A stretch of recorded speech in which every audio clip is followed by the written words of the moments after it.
دعوت خطاب دیتا ہوں محترم جناب قاری عتیق الرحمن عتیق صاحب، جن کا موضوع ہے اعجاز قرآن۔ السلام علیکم ورحمۃ اللہ وبرکاتہ۔ ان الحمد للہ نحمده ونستعینه ونستغفره ونؤمن به ونتوکل علیہ ونعوذ باللہ من شرور انفسنا ومن سیئات اعمالنا، من يهده الله فلا مضل له ومن يضلل فلا هادي له، وأشهد أن لا إله إلا الله وحده لا شريك له، وأشهد أن محمدا عبده ورسوله صلى الله عليه وسلم۔ اللهم صل على محمد وعلى آل محمد صلى الله عليه وسلم كما صليت على إبراهيم وعلى آل إبراهيم إنك حميد مجيد۔ اللهم بارك على محمد وعلى آل محمد صلى الله عليه وسلم كما باركت على إبراهيم وعلى آل إبراهيم إنك حميد مجيد۔ أعوذ بالله من الشيطان الرجيم، بسم الله الرحمن الرحيم۔ يا أيها الذين آمنوا اتقوا الله حق تقاته ولا تموتن إلا وأنتم مسلمون۔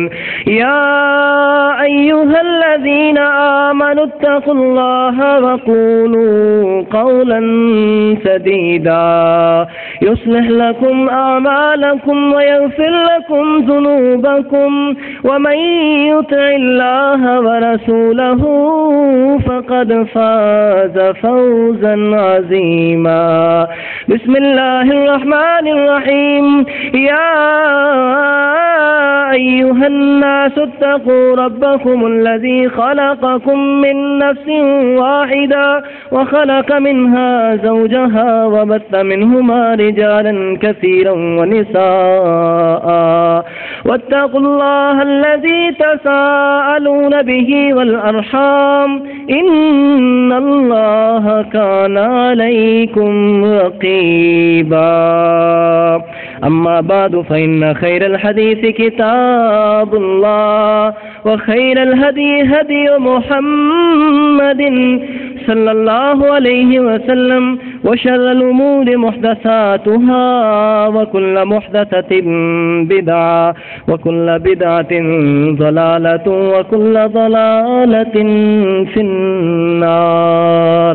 أعوذ بالله من الشيطان الرجيم، بسم الله الرحمن الرحيم۔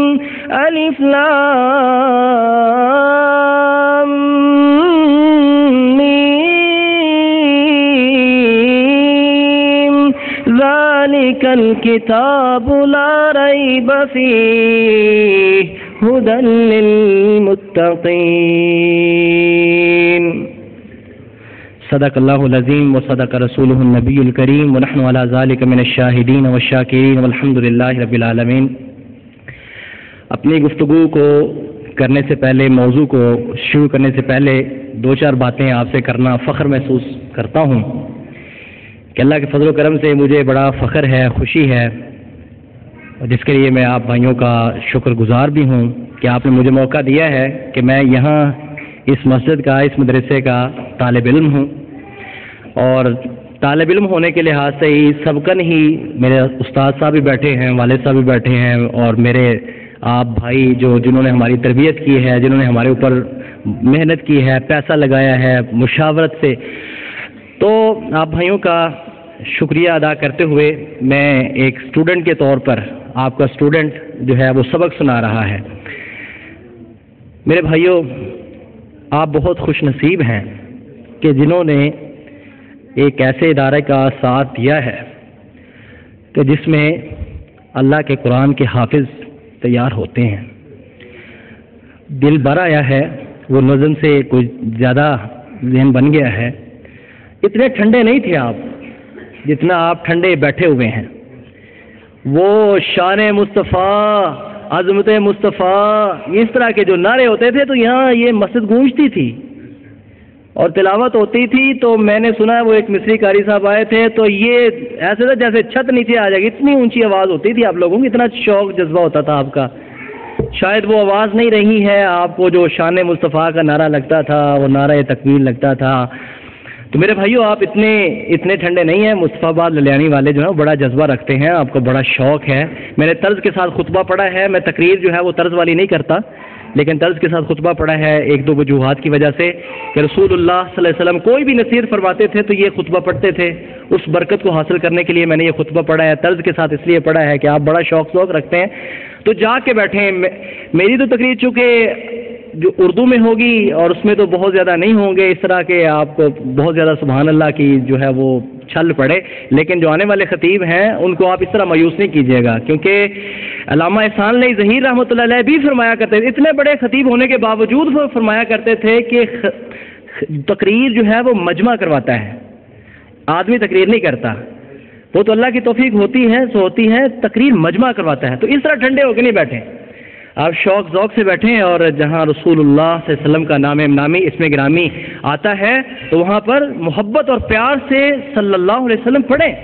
کتنی خوبصورت تلاوتیں ہوئی ہیں، کتنی خوبصورت نظم ہوئی ہے اور بہت ٹھنڈے سے بیٹھے ہوئے ہیں آپ بھائی.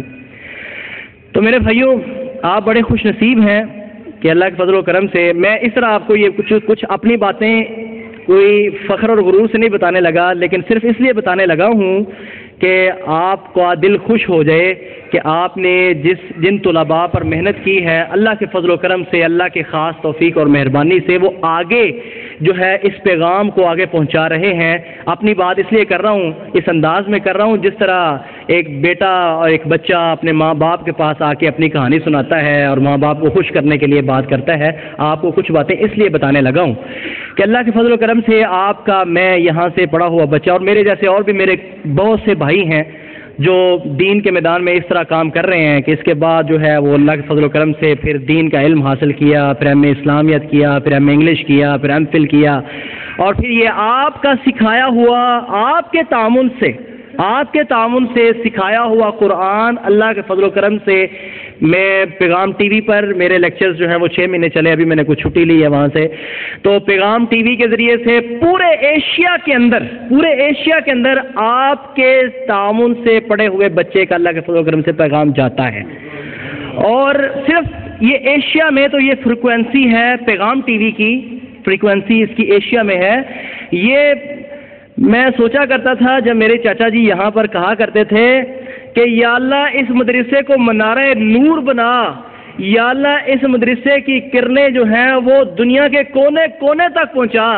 چھوٹا سا بچہ تھا تو میں سوچتا تھا پتہ نہیں دنیا کے کونے کونے میں یہ بچے کیسے پہنچیں گے. تو آج مجھے سمجھ آ رہی ہے کہ اللہ نے وہ دعا کیسے قبول کی ہے. میں ایسے اپنے یہاں کے پڑھے ہوئے کتنے ہی ساتھیوں کو جانتا ہوں کہ جن کے 20 30 50 کی کلاس اسٹوڈنٹ ہیں جو دنیا کے مختلف کونوں میں بیٹھے ہوئے ہیں، امریکہ میں ہیں، ناروے میں ہیں، آسٹریلیا میں ہیں، بھارت سے لے کر جہاں سے سورج طلوع ہوتا ہے مغرب جہاں غروب ہوتا ہے وہاں دنیا کے کونے کونے تک آپ کے تعاون سے اللہ کے فضل و کرم سے یہ بچے جو ہیں وہ قرآن پاک کی تعلیم پہنچا رہے ہیں.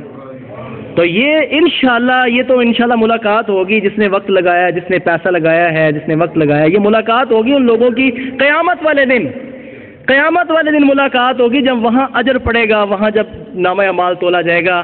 تو میں اپنی گفتگو آگے بڑھانے سے پہلے یہ گزارش کروں گا میرے بھائیوں اس کام کو چھوٹا نہ سمجھیں، ابھی تو میں اس طرح ہوں، میرے سے یہ جو ابھی بھائی جو آپ تیار کر رہے ہیں یہ بڑے آگے جائیں گے اللہ کے فضل و کرم سے. یہ اس کو چھوٹا مدرسہ نہ سمجھیں، یہ پوری دنیا کے اندر اس قرآن کی تعلیم کو عام کریں گے. تو آپ جو ہیں محترم قاری صاحب میرے چچا جان جو تھے ان کے تو بڑے تعلقات تھے. میں یہ گزارش کرنا چاہتا ہوں، مجھے کہا نہیں ہے کسی نے، لیکن میں چاہتا تھا کہ مجھے موقع ملے اور میں یہ بات کہوں یہاں پر آ کے. جو میرے بھائی ہیں قاری عبداللہ صاحب اللہ کے فضل و کرم سے ایک عالم دین بھی ہیں، اور بڑی خوش نصیبی ہوتی ہے کہ ایک قاری صاحب عالم دین ہوں اور وہ پھر جو تربیت کرتے ہیں بچوں کی وہ سونے پر سہاگا ہو جاتا ہے. لیکن بہت سی جو ہے وہ ان کی سر درد ہے. پھر مدرسے کا انتظام و انصرام ہے. صرف کلاس پڑھانا، حفظ کی کلاس پڑھانا سب سے مشکل ترین کام ہے. اور پھر مدرسے کا انتظام و انصرام کے سلسلے میں یہ ایک اشتہار ہی چھپوانا ہو تو وہ بھی ایک بڑا مسئلہ ہے. تو یہ آپ بھائیوں کا تعاون جو ہے وہ شامل حال رہنا چاہیے. انشاءاللہ اللہ کے فضل و کرم سے قیامت والے دن آپ کی ملاقات ہوگی انشاءاللہ. اور پھر کن سے ملاقات ہوگی؟ جو آپ علماء تیار کر رہے ہیں. یہ آج کے چھوٹے چھوٹے بچے یہ سلام لے رہا تھا، میں اس کو ہی دیکھ رہا ہوں، اس بچے کو ہی اللہ اٹھا لے گا. تو اللہ کے فضل و کرم سے یہ بہت عظیم کام آپ کر رہے ہیں.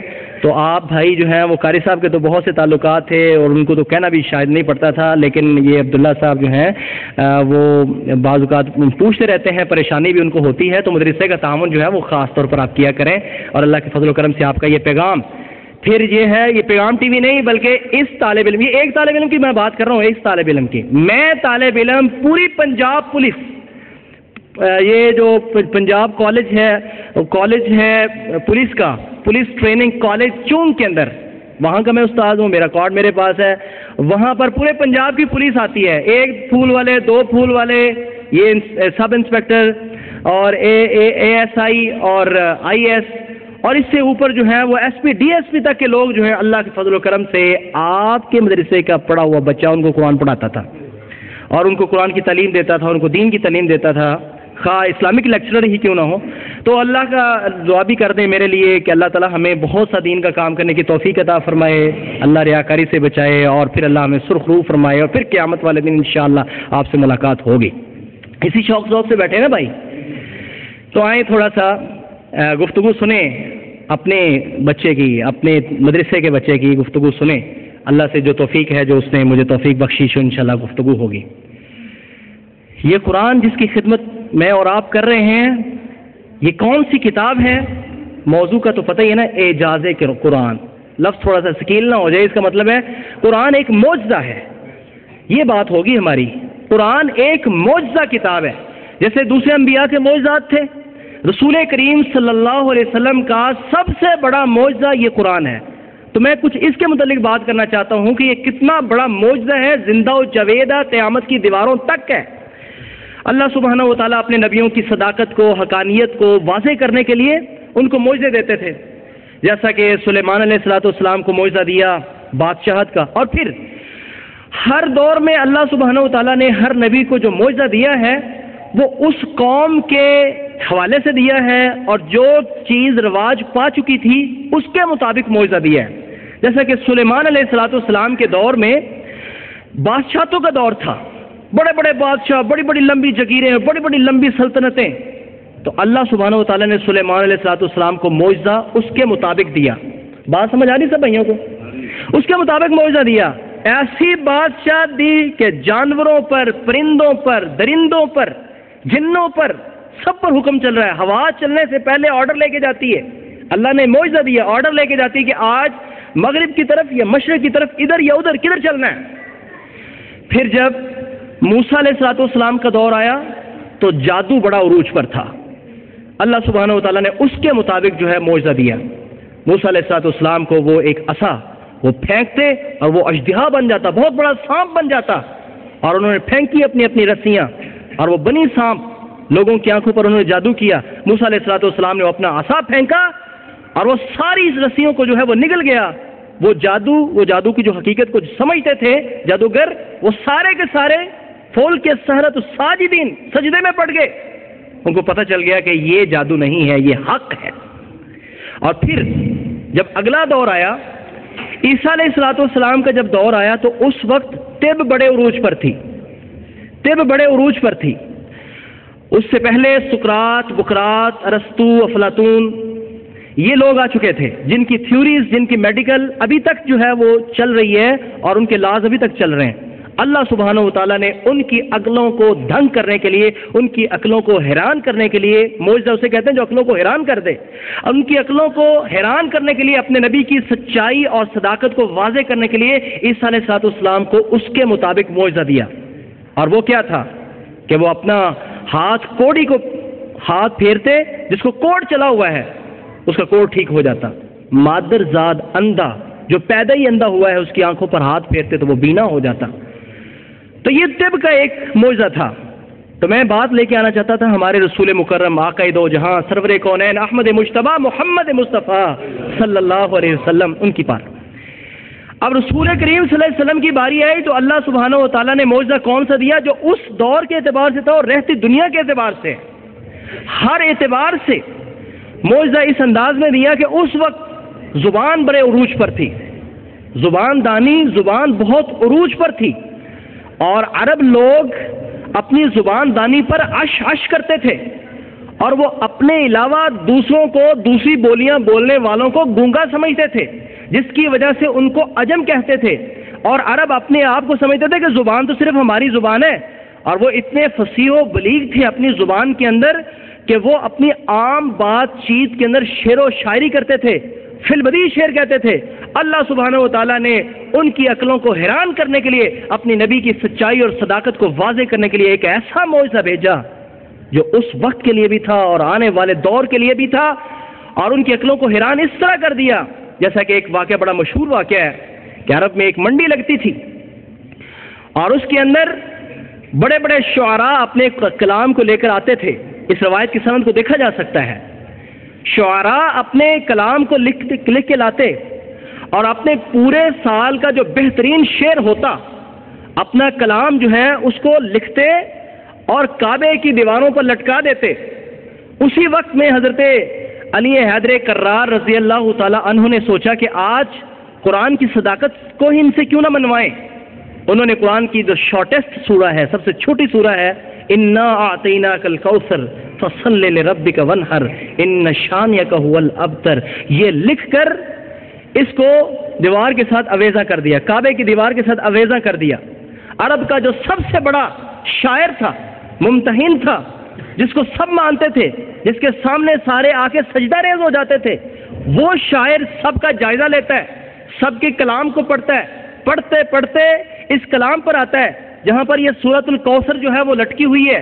وہ شخص پڑھتا ہے اور اس کی فصاحت و بلاغت کا کیا اندازہ ہوگا کہ جس کے سامنے شعراء جو ہیں وہ سجدہ ریز ہو جاتے تھے, اپنے عقیدے کے مطابق اس کو سجدہ کرتے تھے.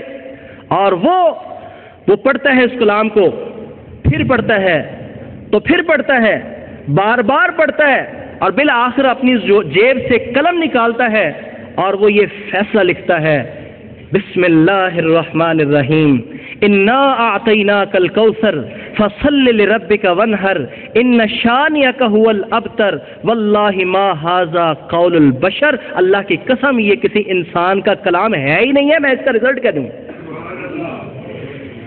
میرے بھائیوں, یہ قرآن ایک ایسا معجزہ ہے, نہ صرف اس وقت کا معجزہ تھا بلکہ آج اس دور کے اندر بھی یہ اپنی معجزاتی حیثیت, اپنا اعجاز بالکل ایسے ہی ثابت کر رہا ہے جس طرح اس وقت میں رسول کریم صلی اللہ علیہ وسلم کے دور میں اپنا معجزہ ہونا یہ ثابت کر رہا تھا. آج کے اس دور میں بھی, یہ دور سائنس کا دور. میری طرف توجہ فرمائے, شیخ آگے انشاءاللہ وہی گفتگو فرمائیں گے, لیکن آپ کا طالب علم جو ہے آپ کو سبق سنا رہا ہے, سماعت فرمائیے. آج کے اس دور میں وہ تو جو زبان دانی کا دور اب بھی ہے اس کا بھی مقابلہ ہو رہا ہے, لیکن آج کا دور سائنس کا دور ہے, اور موجودہ دور میں بھی اپنی معجزاتی حیثیت قرآن جو ہے کیسے واضح کر رہا ہے. ڈاکٹر ذاکر نائک تو آپ جانتے ہوں گے, اس نے آکسفورڈ یونین کے اندر, آکسفورڈ یونیورسٹی دنیا کی یونیورسٹیوں میں ایک عظیم یونیورسٹی ہے ان دنیاوی تعلیم کے اعتبار سے, فنون اور فن کے اعتبار سے, وہاں پر آکسفورڈ یونین کی جو کریم ہے وہ بیٹھی ہے. ڈاکٹر ذاکر نائک کو وہ ٹاپک دیتے ہیں, آپ کا ٹاپک یہ ہے اسلام اینڈ 21st سینچری.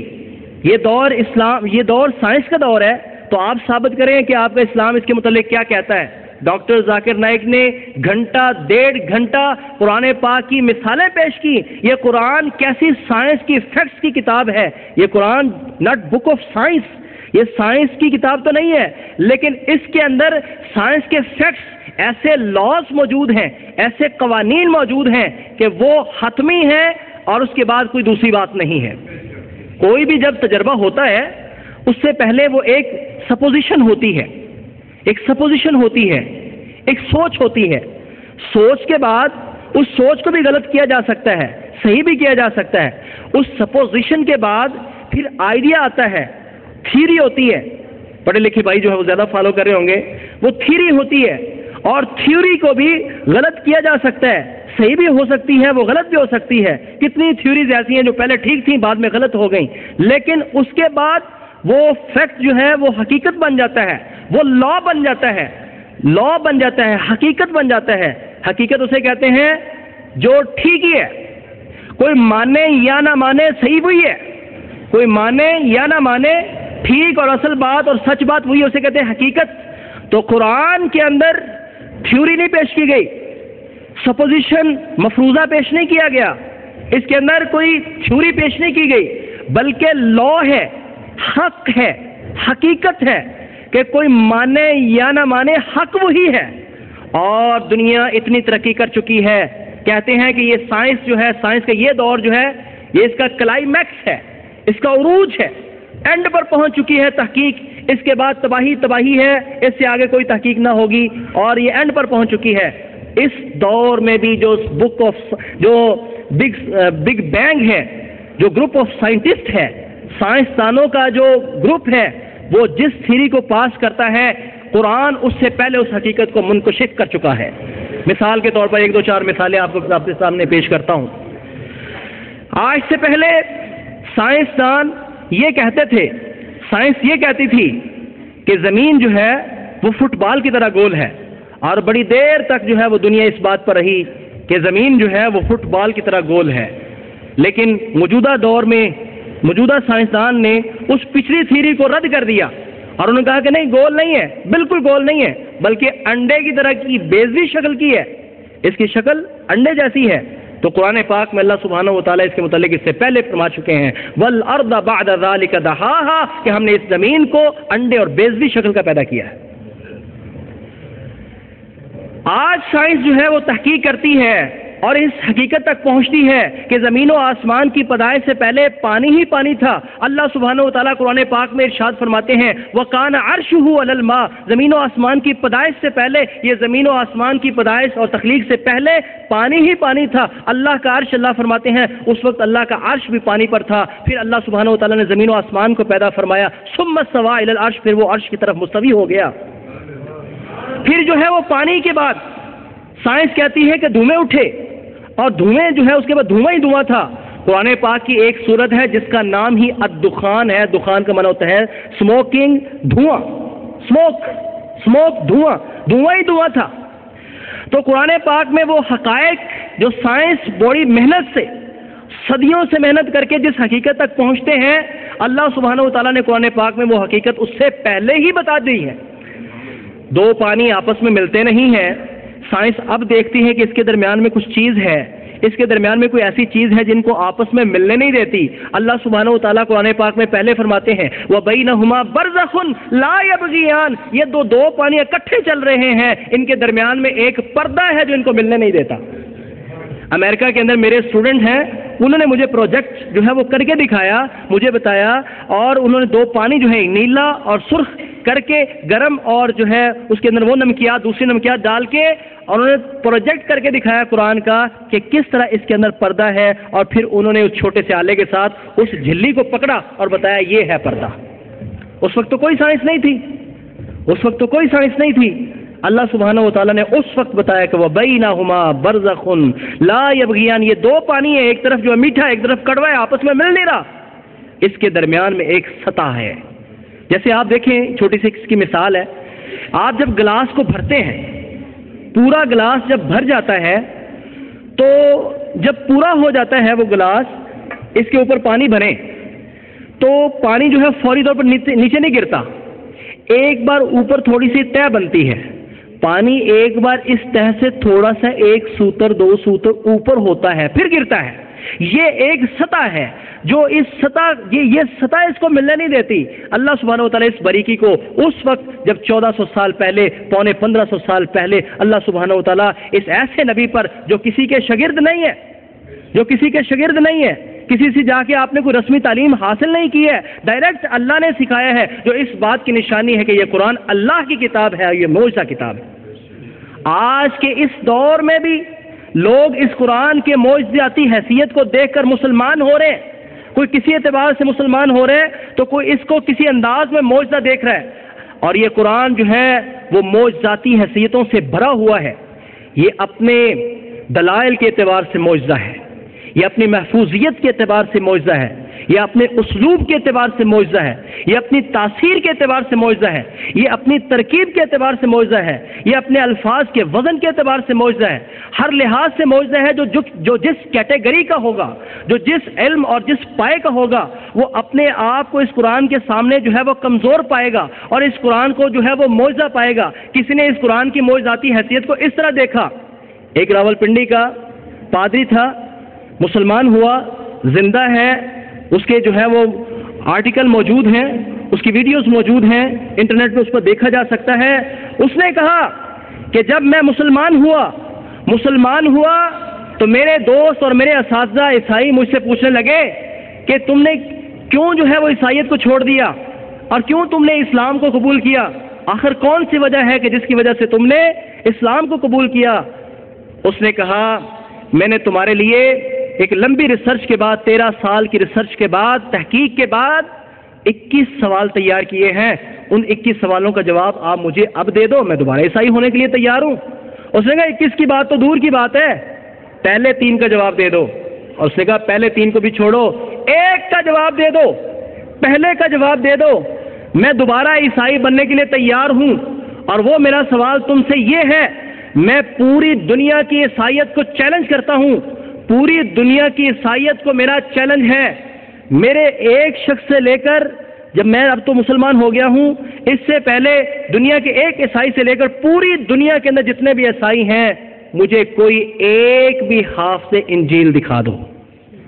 پادری سے بڑا ہوتا ہے بشپ, آرک بشپ, اور اس سے آخری جو ان کا عہدہ 10واں عہدہ جو ہوتا ہے وہ پوپ کا ہوتا ہے. اس نے کہا ایک عام عیسائی سے لے کر پوپ تک اگر کوئی حافظ انجیل نہیں میں نے دیکھا, تو ایک پوپ جب حافظ انجیل نہیں ہو سکتا, ایک پادری جب حافظ انجیل نہیں ہے, بشپ جو ہے وہ, آرک بشپ جو ہے وہ اگر حافظ انجیل نہیں ہے, پوپ جو ہے وہ کبھی ایسا نہیں آیا جو حافظ انجیل ہو, تو پھر ایک عام عیسائی جو ہے وہ کیسے حافظ انجیل ہو سکتا ہے. اب آؤ دوسری طرف, قرآن کی طرف آؤ.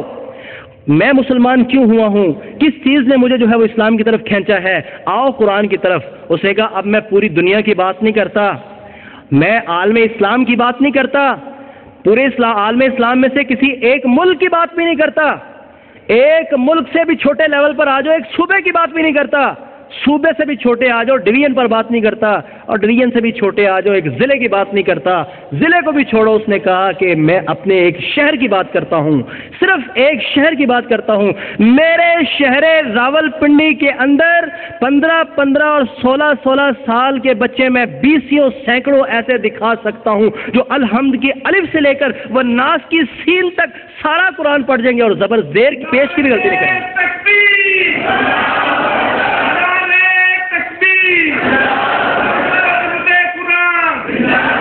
یہ ہے قرآن, معجزہ ہے, یہ قرآن معجزہ کتاب ہے.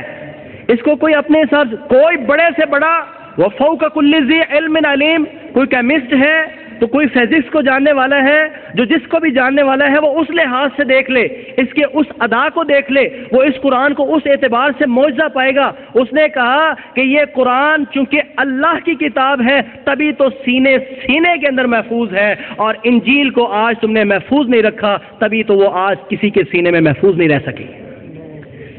یہ قرآن ایک ایسی محفوظ کتاب ہے جو چیلنج سے شروع ہوتی ہے. اس کا آغاز چیلنج سے ہوتا ہے, الف لام میم ذالک الکتاب لا ریب فیہ. یہ ایک ایسی کتاب ہے کہ جس کے اندر کوئی شک و شبہ نہیں ہے, پاک صاف شفاف کتاب ہے, لا ریب اور بے عیب کتاب ہے. یہاں سے بھی ایک میری بات میں نے ڈائریکٹ سنا, میرے ایک اسٹوڈنٹ جو ہے وہ امریکہ میں تھا اور وہ بزرگ تھا, ترجمہ پڑھتا تھا. اس نے مجھے خود بتایا, اس نے کہا 9/11 کے بعد امریکہ کے اندر جب ورلڈ ٹریڈ سینٹر جو ہے انہوں نے گرایا تو اس وقت مسلمانوں کی پکڑ دھکڑ شروع ہوئی. تو مسلمانوں نے اس کے برعکس جو ہے وہ ایک کام شروع کیا. نوجوانوں نے کیا کام کیا کہ قرآن پاک کے ترجمے کروائے, اور وہ قرآن پاک کے ترجمے لے کر سٹاپوں پہ کھڑے ہو جاتے, بس سٹینڈ پر کھڑے ہو جاتے, چلتے ہوئے مسافروں کو کہتے, پیش کرتے کہ do you want to take it, do you want to take it, آپ اسے لینا چاہتے ہیں. تو کوئی نہ کوئی لے لیتا. تو ان میں سے ایک شخص جو بعد میں مسلمان ہوا تو اس نے بتایا, اور یہ میں بات بتا رہا ہوں دو طریقے, دو ذریعے, دو راوی ہیں اس کے درمیان, وہ میرا اسٹوڈنٹ اور اس کا آگے دوست. اس نے کہا کہ جب مجھے ایک اسٹوڈنٹ نے کہا do you want to take it, آپ اسے لینا چاہتے ہیں؟ میں نے کہا دیں, کتاب ہے. تو وہ پڑھنے کے بڑے عادی ہیں, بڑا شوق رکھتے ہیں وہ لوگ. اس نے کتاب لے لی. اب جب وہ بس میں بیٹھا, سیٹ میں بیٹھا, تو فارغ تھا. اس نے کہا کھول کے تو دیکھیں یہ چیز کیا ہے. تو کہتا ہے کہ میں نے جب اس قرآن پاک کا پہلا ہی صفحہ کھولا تو میری نظر یہاں پر پڑی. جب میری نظر یہاں پر پڑی تو میں نے پڑھا کہ this is the book, no doubt in it. This is the book, no doubt in it. اس نے کہا حیرانی کی بات ہے, کیسی کتاب ہے جس کا آغاز اس بات سے ہو رہا ہے کہ اس کے اندر شک ہی کوئی نہیں. بھائی کوئی کتاب ایسی نہیں ہوتی کہ جس کا آغاز اس طرح سے ہو. ہمیشہ کتاب کا آغاز اس طرح ہوتا ہے, اس کا مصنف مؤلف یہ بتاتا ہے کہ بھائی اس پڑھنے والا قاری جو ہے اس کتاب کو پڑھے, اس کے اندر جو غلطی کو پائے وہ از راہ کرم براہ مہربانی وہ بتا دے, میں نیکسٹ ایڈیشن میں اس غلطی کو دور کر دوں گا. ہر مصنف مؤلف اپنی کتاب کے آغاز میں مقدمہ یہ لکھتا ہے, اور یہ کیسی کتاب ہے کہ جس کا آغاز یہ ہو رہا ہے کہ this is the book, no doubt in it, اس کے اندر کوئی شک نہیں ہے. اس بات نے کھینچ لیا. آگے جب پڑھا, اگلا ہی صفحہ پلٹا تو آگے پھر لکھا ہوا تھا وَإِن كُنتُمْ فِي رَيْبٍ مِّمَّا نَزَّلْنَا عَلَىٰ عَبْدِنَا فَأْتُوا بِسُورَةٍ مِّن مِّثْلِهِ. اگر تمہیں اس قرآن اس بات کے اندر شک ہے جو ہمارا بندہ لے کر آیا ہے, اس کے متعلق شک کرتے ہو تو اس طرح کی ایک صورت بنا لو. اور پھر مجھے سمجھ آئی یہ تو مسلمانوں کی کتاب ہے قرآن. اب میں جب نے اس طرح میں نے پڑھا کہ یار یہ زبردست چیلنج ہے, اس کو پڑھنا چاہیے. یہ چیلنج کی کتاب ہے, یہ کس کے ایسی معجزاتی کتاب ہے کہ اس کے چیلنج کے اندر معجزہ ہے. اللہ سبحانہ و تعالیٰ نے, انہوں نے کہا الزام لگایا رسول اللہ صلی اللہ علیہ وسلم پر. انہوں نے کہا کہ یہ ان کے پاس ایک قوم آتی ہے یلحدون علیہ, وہ ان کو سکھاتی ہے.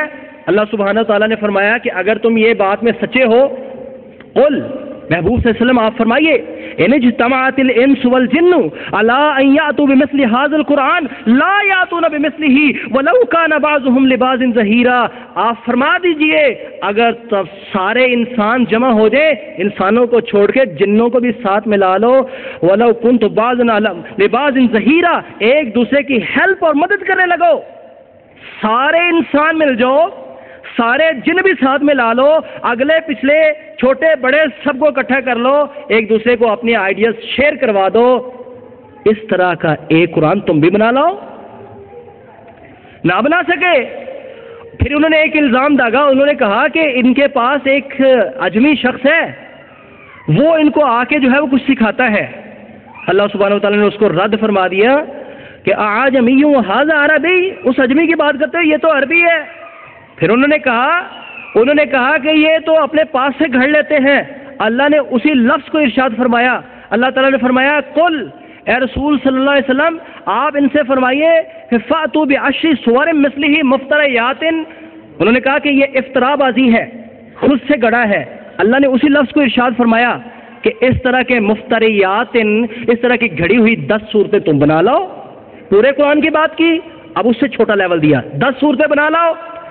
اب پھر جب اور یہ بات نہ بن پائی, اور بننی بھی نہیں تھی, اللہ نے جو ہے وہ درجہ بدرجہ اللہ نیچے آئے ایک حکمت کے تحت اور انسانی فطرت کے تحت. پھر اللہ سبحانہ و تعالیٰ نے ایک اور چیلنج دیا وَإِن كُنتُمْ فِي رَيْبٍ مِّمَّا نَزَّلْنَا عَلَىٰ عَبْدِنَا فَأْتُوا بِسُورَةٍ مِّن مِّثْلِهِ. 10 صورتیں نہیں نہ بنا سکے, ایک صورت لے آؤ. وَلَن تَفْعَلُوا لم تفعلوا ولن تفعلوا, نہیں کر سکے, ہرگز نہیں کر سکو گے. پھر اللہ سبحانہ و تعالیٰ نے فرمایا چھوڑو تم پورے قرآن کی بات, پورا قرآن تو کیا بنانا ہے, 10 صورتیں تو تم نے کیا بنانی ہے, ایک صورت بھی نہیں لا سکے. فَلْيَأْتُوا بِحَدِيثٍ مِّثْلِهِ إِن كُنتُمْ صَادِقِينَ. اپنے پروپیگنڈے میں سچے ہو تو اس طرح کا ایک سینٹنس بنا کے دکھاؤ, ایک جملہ بنا کے دکھاؤ. بِحَدِيثٍ مِّن مِّثْلِهِ, اس طرح کی ایک سینٹنس بنا دو. ایک سینٹنس یہ کیسے بنا سکتے تھے؟ آپ نے کبھی سوچا کہ یہ چیلنج کیا تھا؟ چیلنج یہ ہے کہ جتنے الفاظ میں جتنی بڑی بات اللہ سبحانہ و تعالیٰ نے فرمائی ہے, اتنے الفاظ میں اتنی بڑی بات تم کہہ دو. اور انہوں نے کوششیں کی، یہ نہیں ہے کہ انہوں نے کوششیں نہیں کی، کرتے رہے. اور میرے پاس وقت نہیں ہے، شیخ بیٹھے ہیں، میں آپ کو ان کی مثالیں بتاؤں کہ کس طرح کی بھونڈی سی انہوں نے کوششیں کی. ایک مثال سن لیں. چیلنج یہ ہے، مختلف انداز میں اس بات کو سمجھا جا سکتا ہے کہ یہ چیلنج کس کس بات کا ہے، اس کی فصاحت و بلاغت کا ہے اور اس کے مفہوم کا ہے. جتنے الفاظ میں جتنا بڑا مفہوم، فصاحت و بلاغت اللہ سبحانہ و تعالیٰ نے فرمائی ہے، اتنے الفاظ میں وہی بات تم کہہ کے دکھا دو. تو اللہ تعالیٰ نے ایک لفظ میں فرمایا القاریہ، کھڑکھڑانے والی وہ قیامت، زمین و آسمان کائنات کی ساری چیزوں کی بربادی، ستارے گر پڑیں گے، سورج بے نور ہو جائے گا، چاند ٹوٹ جائے گا، سمندر ابل پڑیں گے، زمین ٹکرا جائے گی، زمین بدل دی جائے گی اور آسمان کو لپیٹ لیا جائے گا. سارے منظر کو اللہ ایک لفظ میں فرماتے ہیں القاریہ، کھڑکھڑانے والی. مل قاریہ، تمہیں پتہ ہے کہ مل قاریہ کیا ہے؟ وما ادراک مل قاریہ، آپ کو کس بات نے معلوم کروایا کہ قاریہ کیا ہے، وہ کھڑکھڑانے والی چیز کیا ہے؟ اب پورے قیامت کے منظر کو اللہ نے ایک لفظ میں کہا. کسی بدبخت نے اس کے مقابلے میں کچھ الفاظ جوڑنے کی کوشش کی. اس نے کہا الفاظ تو بظاہر بڑے خوبصورت لگ رہے ہیں، الفاظ تو لگ رہے ہیں جیسے جڑ گیا ہے، لیکن بات سن کے آپ اس کی حقیقت سمجھ کے آپ کو ہنسی نہ آئے تو پیسے واپس. اس نے کہا یہ قرآن پاک کی سورت کا یہ الفاظ نا، القاریہ، مل قاریہ، وما ادراک مل قاریہ. اس نے کہا الفیل، مل فیل، وما ادراک مل فیل. ہاتھی کیا ہے؟ آپ کو کس بات نے معلوم کرایا کہ ہاتھی کیا ہے؟ او بھائی قیامت آنے والی ہے، وہ کیا چیز ہے اس کے متعلق تو کہا جا سکتا ہے کہ وہ کیا ہے، وہ کیا ہوگی. ہاتھی کا کس کو نہیں پتا کہ کیا ہوتا ہے؟ ہاتھی کا کس کو نہیں پتا؟ الفیل، مل فیل، ہاتھی کیا ہے؟ فَلْيَأْتُوا بِحَدِيثٍ مِّن مِّثْلِهِ، اس طرح کے ایک سینٹنس بناؤ. وَلَكُمْ فِي الْقِصَاصِ حَيَاةٌ، تمہارے لیے قصاص کے اندر زندگی ہے. پورا نظام بیان کر دیا اللہ سبحانہ و تعالیٰ نے چند الفاظ میں. وقت نہیں ہے تو میں چھوٹی باتیں کر کے آگے چلتا ہوں. اس کے الفاظ کی ترتیب کے اندر معجزہ ہے. الفاظ کی ترتیب کے اندر، الفاظ کی جو بناوٹ ہے اس کے اندر معجزاتی حیثیت ہے. قرآن پاک میں اللہ نے جس لفظ کو جہاں پر لگا دیا ہے وہاں اس لفظ کو ہٹا کر کوئی دوسرا لفظ رکھا جائے گا تو سارے معنی ہی جو ہے، سارے معنی کی جو عمارت ہے وہ دھڑام سے گر جاتی ہے. ایک مثال اللہ سبحانہ و تعالیٰ ایک جگہ پہ فرماتے ہیں اتدعون بالا وتذرون احسن الخالقین، اتذرون بالا وتدعون بالا وتذرون احسن الخالقین، اور کیا تم بال نامی بت کو پکارتے ہو اور چھوڑ دیتے ہو احسن الخالقین کو. یہاں پر لفظ جو ہے نا اتدعون بالا، اس کا اگلا لفظ ہے وتذرون، جس کا معنی ہے چھوڑ دیتے ہو. بال کو پکارتے ہو اور احسن الخالقین اللہ کو چھوڑ دیتے ہو. یہاں لفظ اللہ نے ارشاد فرمایا ہے تذرون. اس کا ایک دوسرا لفظ ہے چھوڑ دینے کے لیے، ایک دوسرا لفظ ہے تدعون. وَدَعَ يَدَعُ سے تدعون کا معنی بھی ہے کہ تم چھوڑ دیتے ہو. لفظ یہاں پر یہ بھی استعمال ہو سکتا تھا اور دیکھنے میں بڑا خوبصورت بھی لگتا ہے. اتدعون بالا وتدعون احسن الخالقین، یہ ہو سکتا تھا، لیکن اللہ سبحانہ و تعالیٰ نے یہاں پر یہ لفظ استعمال فرمایا ہے اس لیے کہ تذرون کا معنی ہوتا ہے جان بوجھ کر چھوڑ دینا، اور تدعون کا مطلب ہوتا ہے کہ ویسے انسان سے چھوٹ جائے. تو اللہ نے فرمایا کہ تم جان بوجھ کر چھوڑ رہے ہو. یہ قرآن حق ہے، جان بوجھ کر چھوڑ رہے ہو، یعنی لفظ بھی نہیں بدلا جا سکتا. ایسی زبردست معجزہ کتاب ہے جو اللہ نے لفظ جڑ دیا ہے. جو موتی اللہ نے جڑ دیا ہے اس موتی کو ہٹا کے کوئی دوسرا لگانے کی کوشش کرے گا تو وہ فوراً پتہ چل جائے گا یہ کچھ ہو گیا ہے، کچھ ہو گیا ہے اس کے ساتھ. اتدعون بالا، بال کو پکارتے ہو، وتذرون احسن الخالقین، اس کو چھوڑ دیتے ہو. یہ قرآن ایک معجزہ کتاب ہے. اپنے کس اعتبار سے میں آپ کو بتاؤں؟ شیخ صاحب بیٹھے ہیں، بس میں اپنی بات کو یہاں پر ختم کرتا ہوں. یہ ایک ایسی عظیم کتاب ہے جو انقلاب برپا کر رہی ہے اور یہ موجودہ دور کے اندر بھی لوگوں کو دھنگ کر رہی ہے، لوگوں کی عقلوں کو حیران کر رہی ہے. لوگ اس کی معجزاتی حیثیت کو مان رہے ہیں. لوگ اس پر ایمان لا رہے ہیں اپنی آپ کی صداقت کی وجہ سے، خود اپنی سچائی کی وجہ سے یہ قرآن کی دعوت پھیلتی جا رہی ہے، یہ پھیلتی جا رہی ہے۔ جتنا زیادہ اس کو دبانے کی کوشش کرتے ہیں اتنا زیادہ یہ ابھرنے کی کوشش کر رہی ہے، اور یہ قرآن کا بول بالا جو ہے وہ عام ہو رہا ہے۔ قرآن اپنی سچائی اور صداقت کی وجہ سے منوایا جا رہا ہے، اور خود ہی لوگ جو ہے وہ اس کی طرف جو ہے وہ کھنچے چلے آ رہے ہیں۔ ان کے گھروں کے اندر اللہ مسلمان پیدا کر رہے ہیں۔ بات تو ہمارے اوپر آتی ہے کہ ہم اس کے لیے کیا کر رہے ہیں، ورنہ ٹونی بلیئر کی بہن مسلمان ہو رہی ہے، ان کے خاندان کے اندر کافروں کے جو اسلام کے خلاف چلنے والے ہیں وہ لوگ خود مسلمان ہو رہے ہیں، جو اس کی مخالفت کرتے ہیں وہ جب دیکھتے ہیں، مخالفت کر کے دیکھتے ہیں، آگے سے سچائی اور صداقت آتی ہے، وہ اسلام قبول کر رہے ہیں اور وہ ہم سے بڑھتے چلے جا رہے ہیں۔ میں اور آپ مسلمانوں کے گھروں میں پیدا ہوئے ہیں، ہم اس کی قدر کو نہیں سمجھ رہے ہیں میرے بھائیوں کہ کیسی عظیم کتاب ہے، اور کیسی رفتوں اور کیسی عظمتوں والی یہ کتاب ہے، کیسی برکات اور کیسے فیوز والی کتاب ہے۔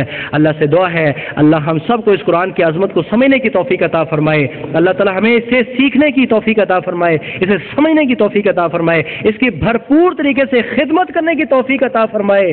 رسول اللہ صلی اللہ علیہ وسلم کی آخری حدیث آپ نے فرمایا کن عالمن او متعلمن او محبن، یا تو عالم بن جاؤ یا اس کو سیکھنے والے متعلم بن جاؤ، یا ان دونوں کے ساتھ محبت کرنے والے بن جاؤ، اور چوتھا کچھ نہ بننا۔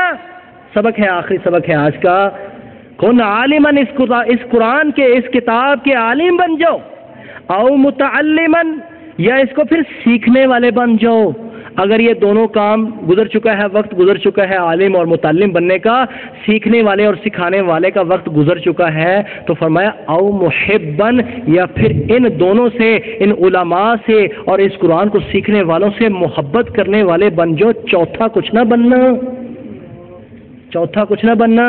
تو میرے بھائیوں آ جاؤ، اس کو سیکھنے پہ لگ جاؤ، اس کے عالم بن جاؤ، اس کو سیکھنے پہ لگ جاؤ۔ اگر یہ نہیں وقت ہے تو کم از کم اس کے ساتھ محبت لگا لو، پھر ان کے ساتھ ہی جنت میں اللہ کے فضل و کرم سے۔